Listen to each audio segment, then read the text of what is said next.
Hey everybody. I'll stop introducing myself in these videos. I think you all are starting to get to know who I am for sure. The following conversation me and Dave have is with Alex Phillips. He is a pioneer in the entertainment internet, investigative journalism, the happenings of what's going on world. We get into solarwinds, John McAfee, IPv6 protocols, which is like peer-to-peer internet communication, censorship, what he believes to be the next big collapse that's coming. It really does get all over the place. We've been doing interviews smack full back to back to back. We are really excited for a lot of this content we're about to be bringing y'all. It's going to be loads of things, big names, exactly the things y'all are wanting to see on all kinds of broad arrays of topics, and we're really excited to do it for you. So I appreciate the wait, and it is about to be rewarded seriously. Thanks. All right. So without further ado, we have a very special guest on the show today, Alex Phillips, an advocate for freedom and liberty. Alex Phillips founded the annual American Priority Conference that hosts thousands of attendees along with the biggest names in the MAGA movement during the annual AMP Fest gathering, and the American Priority Foundation, its nonprofit arm. Mr. Phillips also created the Great American Patriot Project, which is a political action committee that aims to elect candidates to federal office that adhere to the United States Constitution and America First principles. Mr. Phillips has been an entrepreneur in the internet industry for over 30 years, getting his start in the mid-1990s, and was the founding member of the Virginia Internet Service Providers Alliance. He held a position on the board of directors for the Wireless Internet Service Providers Association, where he served in the positions of secretary, treasurer, vice president, and last as president of WISPA for 2 years. And he also held 2 terms on the FCC Advisory Committee. Sir, thank you so much for coming on. It's truly an honor to have you. How are you? Oh, I'm great. It's been a nice run. I've been enjoying, all the things that I've been doing. Had a lot of opportunities to explore all aspects of free speech when it comes to our people using the internet, and I really am happy to be here today. Well, first off, thank you so much. The first question I wanted to sort of dive into was your perspective on censorship and what's happening with regards to social media. It's pretty obvious that it's inherently blatant. It's right in front of our faces. But based on your experience being in the internet industry for so long, do you see a shift on the back end? Are there certain individuals that are pushing for censorship for reasons that the public doesn't know about, or maybe some ulterior motives? Well, I guess to fully understand censorship today, you have to look at how we got here. Okay, Right, historically, why things have been the way they are, right, and I've seen the internet grow since the dial-up days when it literally was becoming a level playing field.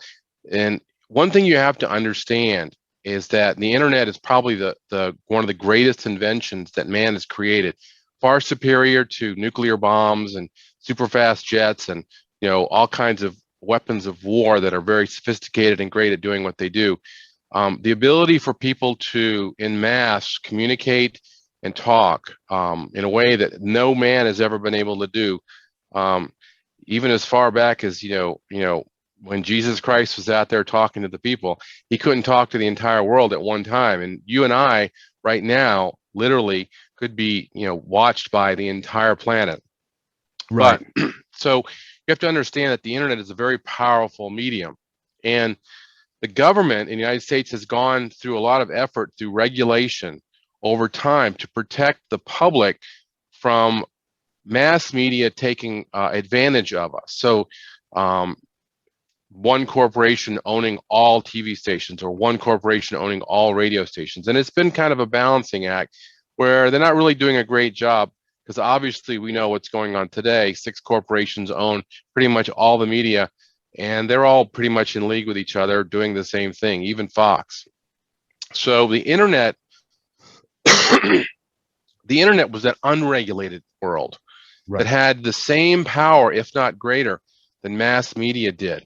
And so the only thing that kept it from taking off and becoming a thing that's out of control was our ability to have our voices coalesce together. So places people could go to and see it. And if you want to break it down into an analogy, I'll break it down. So the simplest term was the grocery store bulletin board. You went to the Right. grocery store, everybody went to the grocery store, and there was a bulletin board, and you could post an apartment for rent or a bicycle for sale, or having a meeting about some obscure thing that people want to have a meeting about. And so people would see that messaging, and the grocery store was the common place that you went to. Now we have Twitter, Facebook, which have over time become rapidly, or have become one of the largest grocery stores or bulletin board locations, you're going to call it that, for people to post messages and share ideas. And so people got a lot of power because they were followed by a lot of people. And so that became a problem. So Right. what we see now, people call it conservative censorship, or just censorship in general. I like to refer to as narrative censorship. Because I look at it from a business perspective, where you see these companies have a certain amount of operational costs to operate their company. They have to be able to support their product and services. They have to be able to manage their network. And so, and I don't have any real stats on this because they're not sharing this with me today. Right. I don't Fair have any enough. insight, but I do see from a bigger perspective. I've seen that you can have about 25% of your users occupy 100% of your support costs by complaining about 75% of the other users' words on Facebook or Twitter. And so that results in policy changes to manage your network. The other thing that's happening is the government is complaining to these companies. So they're complaining they didn't do enough during the 2016 election to stop Russia from influencing our election. Now they're complaining about, they've created categories of types of speech, like hate speech. Right. And so now they're complaining because now that they've created these categories, that these companies aren't doing enough to mitigate hate speech.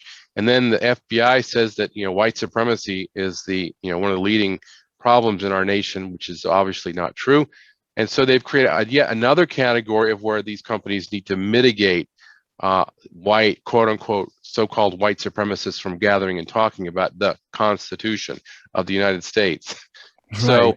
So as they've created these layers of categories, it's put the responsibility of these companies to do something about it. Otherwise, they fear reprisal, either from the government, or they fear reprisal by not being able to manage their networks cost effectively and make the unusually large amounts of money that they make. Right. Okay. So I'm trying to stay away from the name calling, the Right. left, the evil people, whatever it is. Yeah, there may be some of that going on, but let's just break it down to what it is in business. And that is they have now become responsible for and have the ability to censor narrative discussions based on what their perceived right and wrong is, whether it is right or wrong, or whether it's being thrust on them by our government or by a small minority of activists. Right. So now, if I may ask to add to that, if I'm not mistaken, I believe 15, 20 years ago, the CIA had something called Project Keyhole, which I believe merged or became, or sort of a certain percentage of it intertwined with Google. Now, the reason I'm asking this question here is because a lot of people will say, well, if the CIA, the intelligence community, the FBI, if they sort of had their fingers in the data so many years ago, why does it look like, at least on a public level, they're trying to play catch up with the censorship? Or have they just realized, oh shit, we haven't really been censoring it as much as we should have? Well, so the United States has probably had the best signals intelligence mechanism for years, since World War II. And before things went digital, it was even more difficult because you're listening to analog signals. Right. And you have to have computers that can separate people's discussions and words. And so we had the best capabilities of doing that. Now, with digital communications, it's actually become a lot easier because everything is already segmented. It's broken down into packets and timestamps and streams. Just a matter of actually being able to get in there if it's encrypted, and being able to do that on the fly. And I think we saw during, when Snowden was unveiling, this NSA's surveillance program, They literally were taking communications coming on transatlantic fiber optic cables and splitting them. So you take a piece of light and you split it. There's no degradation per se or noticeable degradation, but it literally is an exact copy. One going to where it's supposed to go, and the other going to the listening station. And so they're able to, over time, collect that data and dissect it and break through any encryption and create content that can be categorized, put into a database, words, scanning for words and messages and phrases. So that's obviously been going on, and it's still going on, and it happens all the time. Most people that are communicating on the internet are doing it via an unencrypted connection. Your Right. emails, your text messages, SMS, chats, all these things are unencrypted. Plus, you're operating on what's called cloud computing. So I have friends with iPhones, and they're the worst. So I don't know if you guys are iPhone users, but so don't take offense about being iPhone users. I am. I take no offense though. Don't worry. Okay, but they always like, where are your pictures, right? Well, they're on the cloud. I'm like, well, where is that exactly? And Yeah. who's sitting next to it looking at your pictures? Because I know my pictures on my phone go to a cloud, and I know somebody is in an office going through my pictures, because I get these little messages every month saying, here's a bunch of pictures we categorized for you based on the fact that they're all your wife, or you're all your dog, or they're all your family members. And so somebody physically does that. And I've come to the conclusion where I am okay with it, because rule number one, by the way, if you didn't know that, if you don't want naked pictures of yourself on the internet to leak out, don't take naked pictures of yourself. So that's my rule number one. I don't take naked pictures of myself. Right. And so all the pictures that I've taken, I really don't have a problem with somebody looking at and making into funny collages and musical things. So, but anyhow, if some people don't like that, they should, address that problem. But it happens. And this happens with cloud communications in general. And so I think that the internet and people's use of the internet is very important in society, because people need to share ideas and people need to see different perspectives. They need to see perspectives and hear concepts from the right and from the left, or from the extreme right or the extreme left, because that's where sometimes you blaze trails. I don't agree with a lot of things that are being said by the extreme left. I don't agree with some things that are being said by the extreme right. I don't agree with some things that are in the moderate. I think sometimes you got to put your foot down and hit the gas hard and kind of barrel your way through sometimes with a problem. But also sometimes it's just as good just to kind of coast through and see how it goes. But I just think that everybody's ideas should be heard and considered, and I don't think censorship in any form, other than things that are obviously illegal, Right. like if we were doing a segment right now on how to murder your wife and get away with it, illegal. Right. Or how to create a bomb with a pressure cooker, illegal. Right. These things are obviously wrong, and Or it should sorry, not or be like allowed. like blatant death threats or something like this. But I think the concept of having a discussion about whether or not you thought the 2020 elections were fair is not something that should be censored. Right. Obviously, Yeah. a lot of people feel that way. I mean, the polls are out there. It's not a big mystery that people don't think the elections in 2020 were very fair and potentially filled with fraud or some kind of malfeasance. I mean, we felt that way for a long time. It's just that this time, it was so obvious. And so Right. having these discussions, I think it's very important for the coping mechanism to start with. You got to talk about it. It's a trauma. Something happened, and people feel like they had some kind of trauma against them. And so you talk about it and you work through it. Whether you come to the conclusion that, yes, it happened and there's nothing that can be done about it, and we're just going to work on it for the next one, fine. Or if you want to just keep fighting about it, and these audits are a good example of what's going on, people need to work through that, and it has to be discussed. But not discussing it, not a good thing.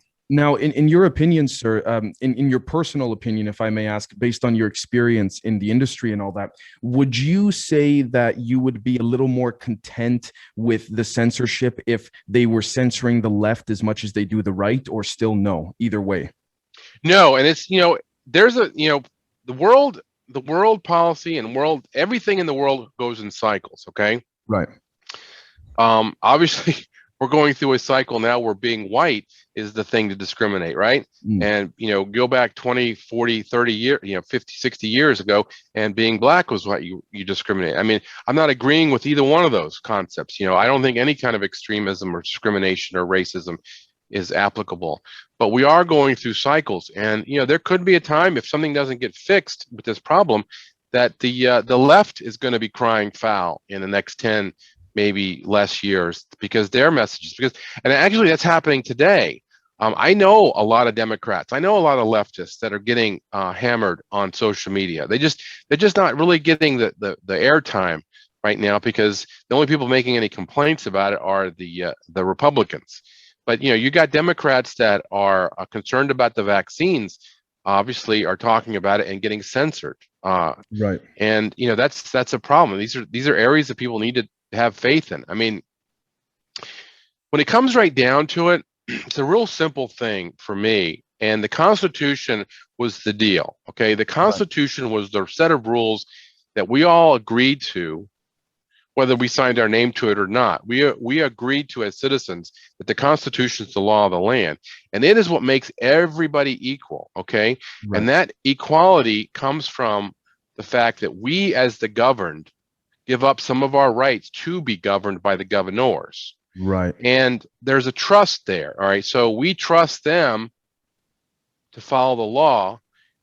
They trust us to follow the law, and everything seems to work pretty good. Nobody has, we can't just say, screw it. I'm not going to follow the law anymore. I don't believe in government, and I'll do whatever I want. Unless you live in California, where that's actually happening. Right. Don't even get me started with that. But you go into a store, and if you don't steal but so much, you're okay. Yeah, right. No, exactly. And well, that sort of takes me to my next question in terms of not following the rules. And like you said, that trust is clearly not there. And that takes me to the Pegasus project. I'm not sure if you're familiar with the recent story. I think from about a week ago, The Guardian broke regarding the Israeli secret, I believe it was Mossad associated technology that was very expensive, that they were selling to, and basically the highest bidder, to spy on journalists, world leaders, you name it. So in that regard, do you feel like, and especially with yourself, sir, being, being around during the pioneer age of the internet, do you think the genie's out of the bottle? It can't be put back in with regards to censorship, with regards to spying, data collection, because you said earlier, right, it just sort of, you gave the example of the light sort of, splitting into two, and no one seems to notice because it just makes another copy of itself, and it goes to some server farm or what have you. So do you have faith, in your humble opinion, that things could be reversed, or is the genie out of the bottle, in your opinion? Well, time is on our side still, I think, but maybe not for very long. Okay. I've been in the internet business since the mid-90s, and I've seen how people's perception of what the internet is and is not. So if Google goes down today, I get calls at my office, the internet's down. Well, can you go to Yahoo? Yes. Well, then the internet's not down. It's just Google. Right. Oh, okay. Panic over for a minute, right? Right. The bottom line is that these companies have made the internet more useful, which has been good for business. Let me tell you, I'm not going to say that's not true. So they've made it useful. But one thing that people don't quite understand, and that's because you're not in the business. People are mostly just users. They don't know. They don't care how it works. They don't care about the squirrels running the squirrel cage. They don't care about the strings being pulled left and right. The magic behind the screen is all, they don't care. They just want it to work, and they just want to use it and want it to be easy. Right. But companies like Google and Twitter and pretty much all of the new up and coming social media companies use a system design that has its basis all the way back to the days of caveman and cave paintings. And I'll walk you through it for a minute here. Sure. So the shaman was in charge of putting the paintings on the wall to create a historical record of what happened, or what's going on today, or what could happen, or various things. It's information regardless. Right. And then they controlled who could see that, who was allowed to come to see the cave paintings. So, you could fast forward, you got the telephone, okay? Telephone systems are all a centralized bridging system where I live in New York, and you live in California, and I make a phone call and it goes to my phone company goes to your phone company goes to your phone. Right. Because there's no way for me to make that call without somebody bridging the middle. Same with email. It's literally, email is what's called a Unix copy to copy protocol. So all email is a way for me to copy my message to your Unix server, which ends up putting it on your computer so you can read it. Is all it is. It's just copying files. Right. And that's just historical trivia. But so basically, but it required me to put my message on my server. My server sends it to your server, server, then you can download it from your server. So all we're talking about is these are all cave paintings. These are just places where I put the information is, you can go there and you can get it. Now, where does censorship come into play? Well, now there's people that have access to, obviously Gmail, they know what you're saying because they advertise based on what your email says. Obviously Twitter knows what you're saying because they censor what you're saying. Facebook, the same. So they have access to reading this information and deciding whether or not it goes up, stays up, gets labeled, shadowed, whatever. So in my world of the internet, I think it's now time for people to be able to communicate directly to each other without an intermediary hub or switch or bridge. And the only reason why we haven't had that till now is because it's just not been physically possible. Okay. There's not, everybody doesn't have the same address on the internet all the time when they get on. So when you get on the internet on your phone, it's whatever Verizon or AT&T gave you. If you get on your computer at home, it's whatever your cable company or fiber optic company or fixed wireless company gives you. It's always different. And if you leave and go to a different place, it's a different address again. And they've had to do that because of the scarcity of addresses. Well, now we live in a world where IPv6, Internet Protocol 6, exists. It's been somewhat suppressed from the public by our government, oddly enough, at the behest of China and the CIA. So there we go. I said it, CIA. So you would say that there is an effort to suppress that. And what that enables people to do in this world of the internet is communicate peer-to-peer. Now we've heard about peer-to-peer networks before, and they've been bridged together with various applications that allow you through various protocols to file share, or in some cases using crypto technology to blockchain communications. But we don't need all that, really. And what we need is just a way for people to get a static address. So like, today, I get a phone, and it's kind of blurry on your screen there, but I have a phone number, and that's my phone number. I can port that number to my desk phone. I can port it to another cell phone company. It's mine.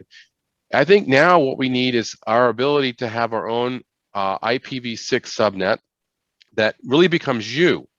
And it is going to work on what's called a mobile IPv6 protocol, which means that you can log in to a system sort of like a VPN that will give your phone a static IP address that people can call you on.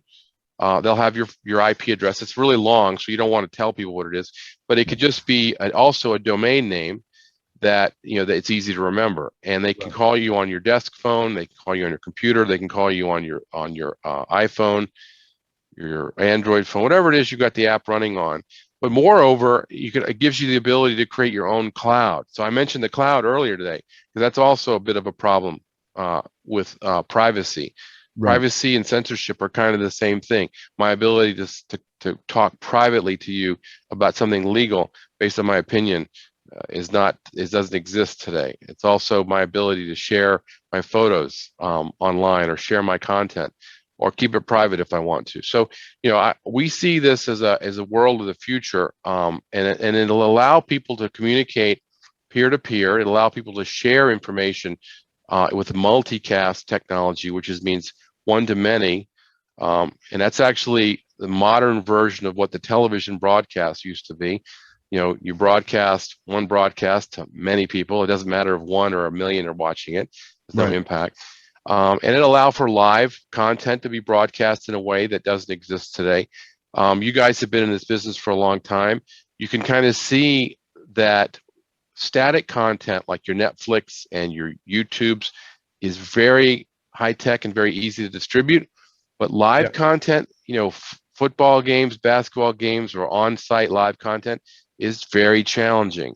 And so IPv6, Internet Protocol 6, has actually got that licked. It's designed in the protocol so that if I send out one stream to a group of addresses that want to see it, it automatically divides and splits to get to these people without me having to work with some kind of third-party content delivery network or something And like sorry, that. just to double confirm, this is in your opinion, or actually, I mean, we can argue based on just, looking at what's out there, this is what's being suppressed from the everyday person?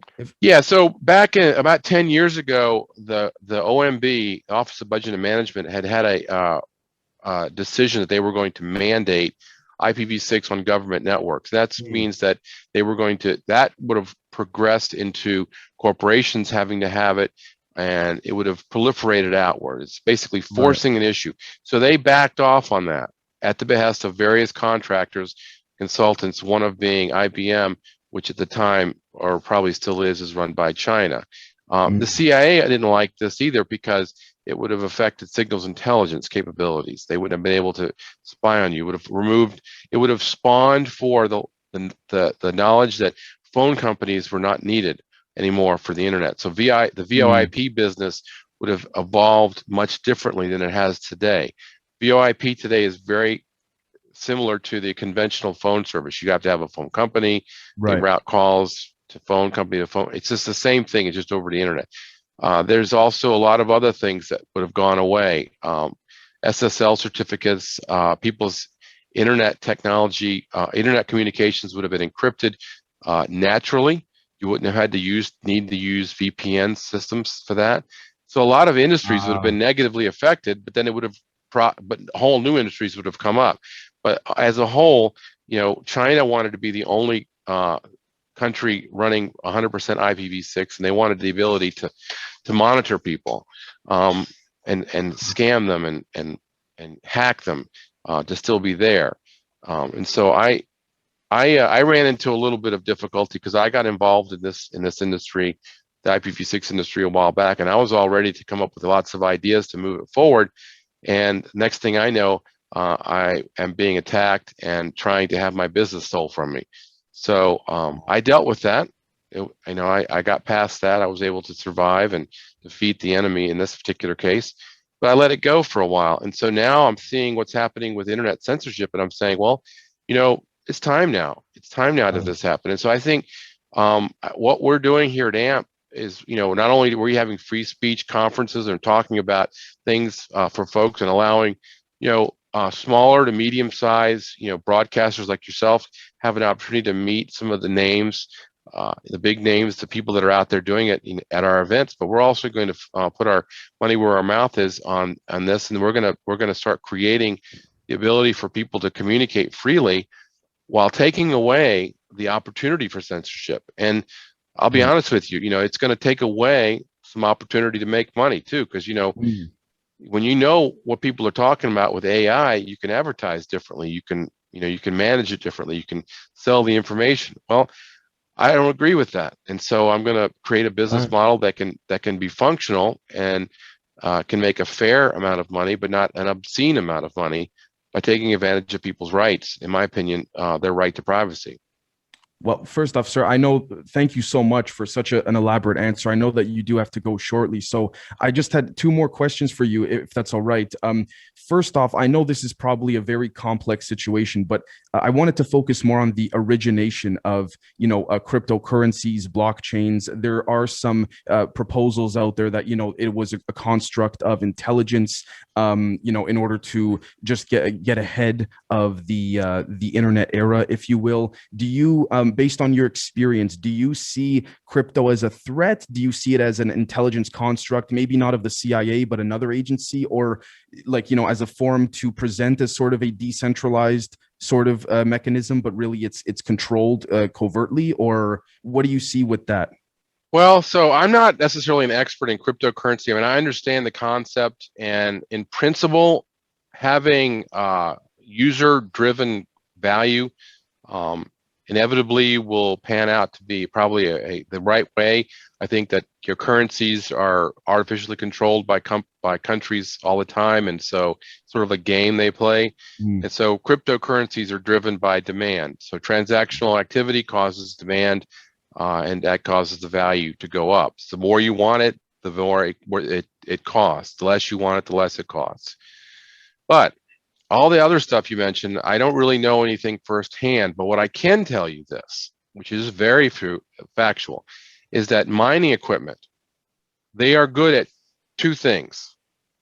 Right, can you see that? Yeah, yeah. Mining cryptocurrency, which is a process not unlike breaking a password. Sorry, sir. When you Mhm. say they are, may I respectfully ask who you're referring to? Is it Anybody running Any a mining miner? equipment, yeah. Yeah, any Okay, mining equipment. okay, It's okay. good for two things, depending on how it's run. It's good at hash. It's a hash, basically a process which is is the same thing as what a passwords are.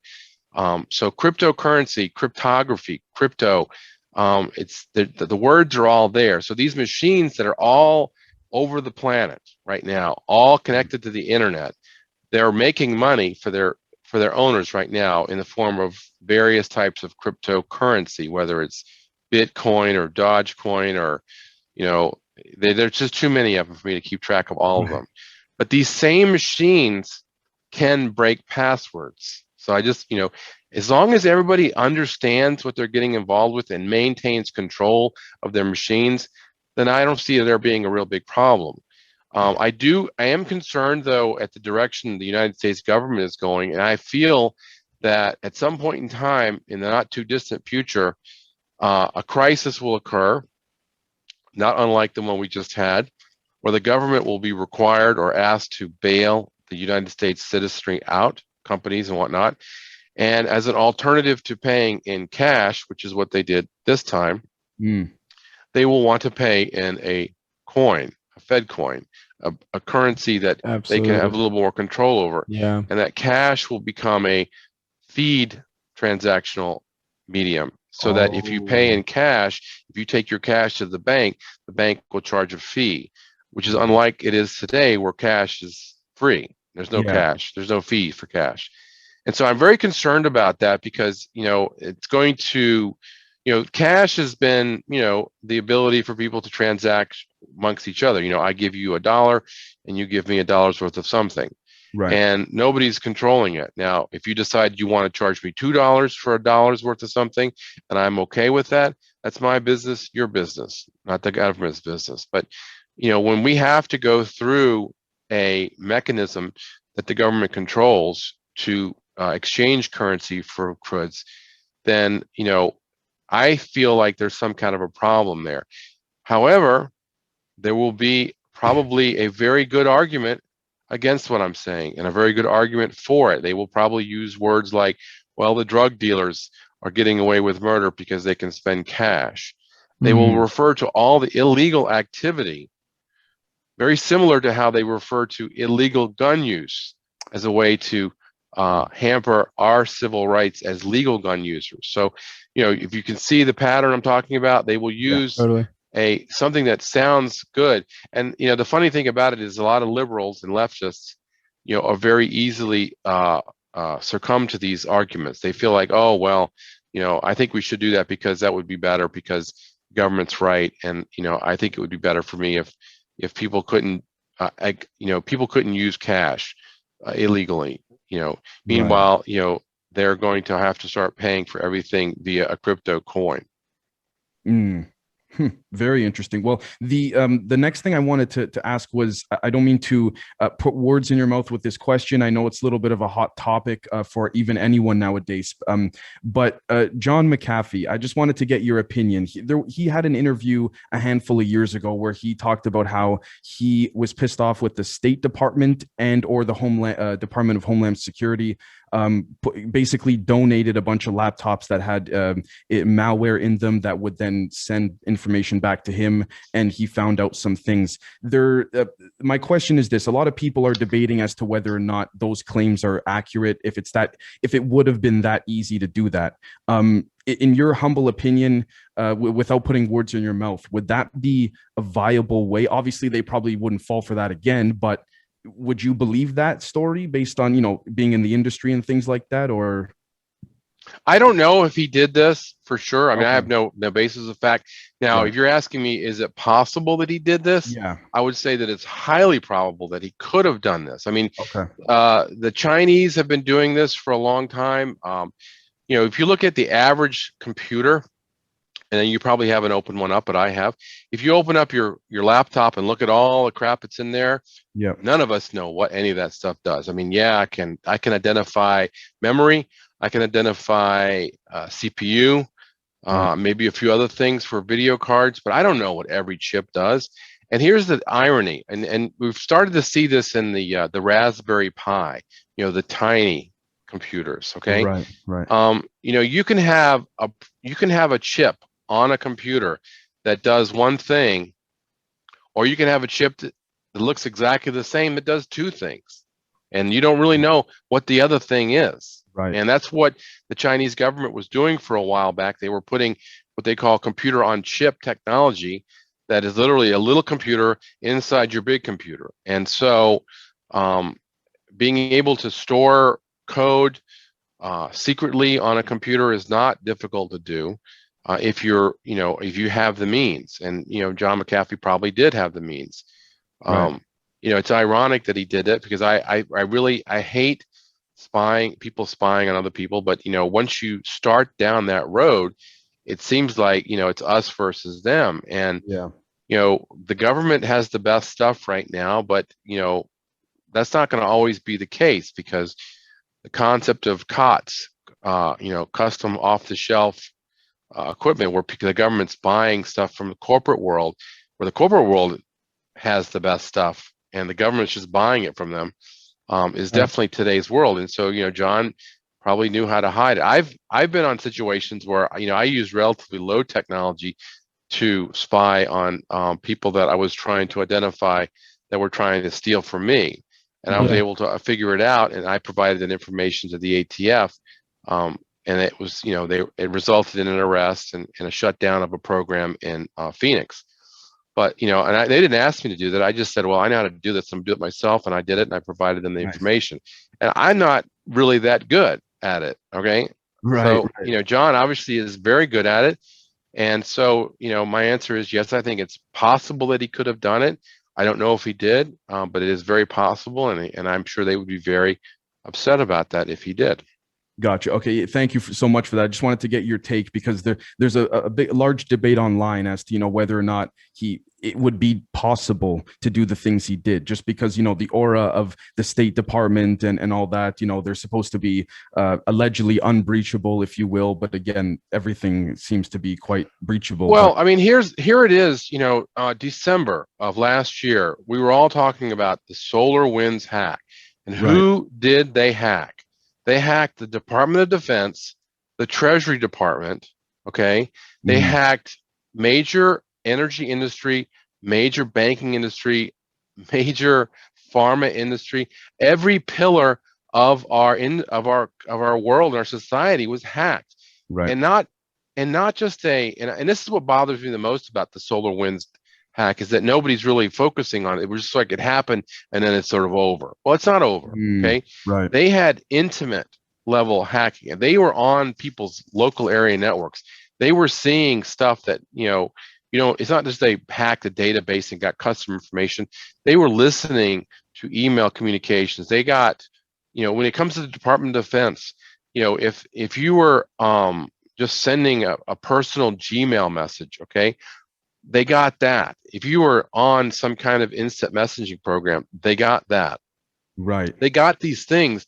They got a lot of information from people that wasn't just proprietary customer databases. They got private communications. They got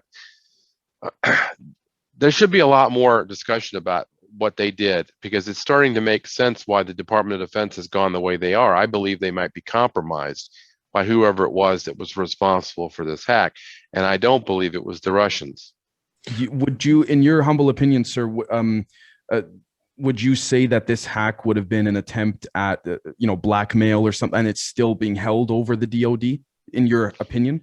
This type of hack would have facilitated blackmail in ways that Epstein never even conceived of. Jesus Christ! Holy Yeah, cow. totally. Wow. I mean, Epstein's blackmail operation with the little girls and stuff was small potatoes compared to the level of information that the SolarWinds hack got from, and I'm talking about every industry. They were the banking industry, the pharmaceutical industry, the medical industry, the medical information, and they were on the DoD and the Treasury Department's main networks. So if you had to guess, in your opinion, China, CCP? More than likely, that's where I would go. I mean, I'm not in the intelligence business, all right, but the nature of what I do know about how these hacks occur, to me, it's more likely that China was involved with this. Even Microsoft has now recently come out accusing China, and you saw how the Biden administration just kind of sloughed it off as being no big deal. It's just China, whatever. They don't get any sanctions. They don't get anything. Yet Russia is getting hammered with this stuff all the time. Now, trust me, I'm not a fan of Putin. I don't agree with the communist regime. The people of Russia are good people. They're a lot like us in many ways. They're just in a government that's not very good. Okay. Right. I don't, but come on, they have the GDP of a state of the United States compared to China, which has all their resources, monetary manipulation, and involved in most U.S. large corporations, multinational corporations. It's just not. It just doesn't make any sense that this was a Russian thing. And here's the other thing too, and I think Snowden talked about this in his book, and it was on his movie. Again, in the business of being a criminal or criminal activity, which is what spying is essentially. Right. Yeah. You're basically breaking somebody else's law. All right. First of all, rule number one is if you're breaking in, you wear gloves. Yeah. You don't want to leave fingerprints, right? Right. Yet all these Russians, they left fingerprints everywhere. Hey, look at all my Cyrillic keyboard strokes that I left on your computer because I'm an idiot. So give me a break with that. I mean, how many movies do you have to see where people get framed because of fake fingerprints left? I mean, I don't believe it. And I've been in the internet business since the mid 90s, and I complained to the FBI for a long time that traffic coming from the Pacific Rim IP space was constantly banging on my network. I never saw anything coming from Russia at any given moment in time, although it might have happened. But for the most part, it's always been the Pacific Rim, and that's China.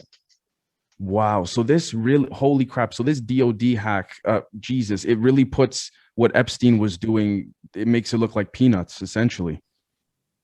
Yes, because what people talk about on their computers when they think they're private, right, is very valuable information. Right. So it would be okay. Yeah, makes sense, especially within the DoD. Well, sir, I wanted to thank you for giving us more of your time than was scheduled. I was wondering if you'd be willing to answer just one or two questions from Camden, and then we'll call it. Yeah, sorry, Camden, we've been kind of neglecting you. Go ahead. No, it's all good. I wanted to let you talk. You're saying great things, so I wanted to make sure you got it all out. A minute ago, you started talking about, the Fed coin, these digital currency spaces that can be controlled. I don't know if you were aware, but PayPal recently came out like in partnership with the Anti-Defamation League to literally track and uncover financial pipelines between what they're calling extremist movements, hate organizations, that same rhetoric that the narrative is against right now on all kinds of big tech, right? And in our own personal, between me and Dave, our own personal life, we have massive PayPal problems right now. Can you attribute anything to the overarching, just general control mechanism that is just so, yeah, overarching, that there could be a real already big jump into that world of not just even controlling your Fed coins, your cryptocurrencies, your blockchains, but the cash transfer in the digital space? Is that already something that you could really see happening in its own form of censorship? Well, you don't have to go too far to see that. I mean, you just look at Laura Yeah, Loomer, right? So, right. if you're in the business, if you're in business and your business is communication, and like you guys are, you all are in the business, you create content. Content is information. Yep. And if you're independently wealthy and you're just going to do it for free, then I'm happy for you. But most people need to get paid, and there's Yep. nothing wrong with that. It's not a bad word to get paid. You provide a day's worth of work, you should get paid a day's worth of money. And so censorship in the form of reducing your ability to get paid has been one of the key factors of censorship. It's one of the key components of censorship today. Censorship, you can either shelter, delete the information, delete the Right. platform, delete the money, financial mechanism to make the money. And so, you guys have probably been deplatformed. You've probably been Various places and things. shadow Absolutely banned. right. Yeah, And now, absolutely. now they're going to go out, now that you've moved on to another platform now that they don't control, they're going to take away your money and your Right. ability to transact money. And so, PayPal is a bank, just like most banks. It's regulated somewhat differently. I think it's through Symphony Bank. But they've realized that they can track your money this way, and they do it all the time right now. Yeah. Banks, it's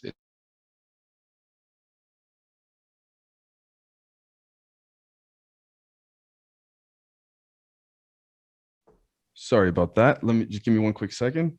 we lost Camden. Hey, what's up? Oh, sure.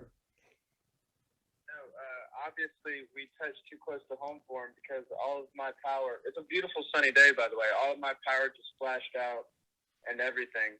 I mean, it's just case in point to the entire thing. Wow. Deep state struck in a big way. Well, so yeah, I think there's a problem with this. I think people should be able to freely transact. And I think it should be based on laws, not contrived definitions, which is what we're dealing with now. Contrived Right. definitions. The president was impeached this last time based on all the media reports of January 6th, and then after the impeachment failed, retractions occurred, and oh yeah, we didn't have a bunch of people killed. It wasn't a bloody riot. It was one lady got shot, and she wasn't doing anything. She was shot by a black cop that they won't tell us anything about, and we won't share the 14,000 hours of video that show essentially how the police allowed people in past the gates, how they allowed them up the steps, how they opened the doors, how they were escorting them like tourists through the Capitol. They're not going to show all that because it's counter to the narrative. Right. My wife even said to me the other day, wait a minute, the news says that all these people got killed.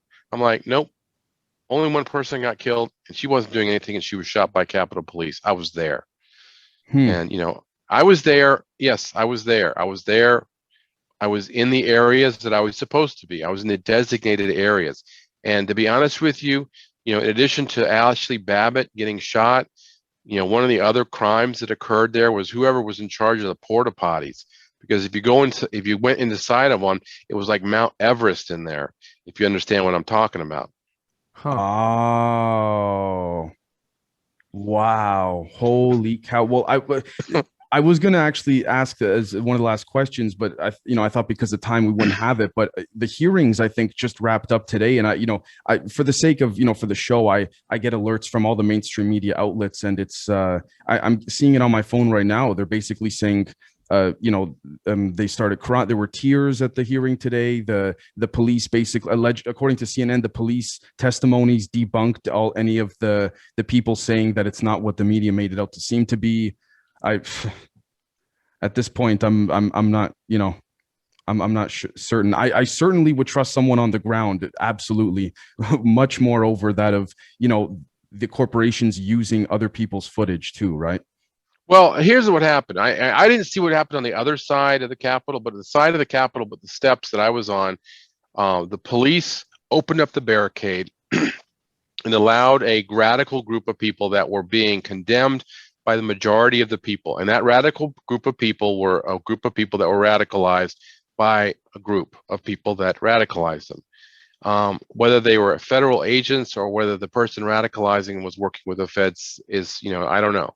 But the police opened up the barricade. The police basically established a point, and they backed up, and they kept allowing people up to steps. And at that point in time, I don't know what happened up at the top of the steps. I didn't see any of that. I was, like I said, I was in the area that I was supposed to be in, on the other side of the fenced-in barrier. Wow. So, well, sir, I'd like to thank you so very much for coming on. I'd like to thank you for giving an additional 20-25 minutes of your time. Sure. And Totally, yeah. would love to have you on again, in a handful of weeks or months from now, to get your perspective on what's happening then, because as we see hour by hour, minute by minute, things are changing constantly, right? It is. Yeah, it's just not going to stop. So, Yeah, obviously. absolutely. But well, you guys keep doing what you're doing, and it's important work. Thank you so much. Could you please Appreciate tell it. our audience where they can find you? Website, Yeah. Twitter? So you can find us at AmericanPriority.com. We've got our AMP Fest coming up in October 7th to the 10th. It's going to be in Miami. It's going to be a great place. We're going to have a golf tournament. We're going to have a lot of great speakers. We're going to have Dinesh D'Souza. We're going to have Michael Flynn. We're going to have Roger Stone, Kevin Sorbo, George Papadopoulos. His wife is going to be there. She's going to have a fashion show with her swimwear at the pool party. Wow. We've got a golf tournament that starts off on Thursday for the American Priority Foundation, as well as to help with the Code of Vets, which is a very good veteran support group. We're doing another event. We're going to have an announcement that day, that event for our gun giveaway. So if you go to AmericanPriority.com and click on the giveaways, you can register to win this beautiful Remington 700 thin blue line edition rifle that we're working with our partners. Yeah, working with our partners at We Back Blue, which is a law enforcement support group, which is very important. And we're going to have our pool party. We're going to have our gala. We're going to have a lot of fun events, as well as speakers and panel discussions for a couple days. And then we're going to close off the week on Sunday with our religious freedom. We'll have a lot of fun, speakers and music and very inspirational discussion. I think last year we had a conga line of people that were so inspired by some of the spiritual music that they were hearing. So it's a lot of fun. It's a totally immersive event. But yeah, you can find us at AmericanPriority.com and then on Twitter at AmpFest_USA. Sounds good, sir. Thank you so much once again for coming on, and have a great rest of the day. You too. Absolutely. Take care, guys. So much. Take care.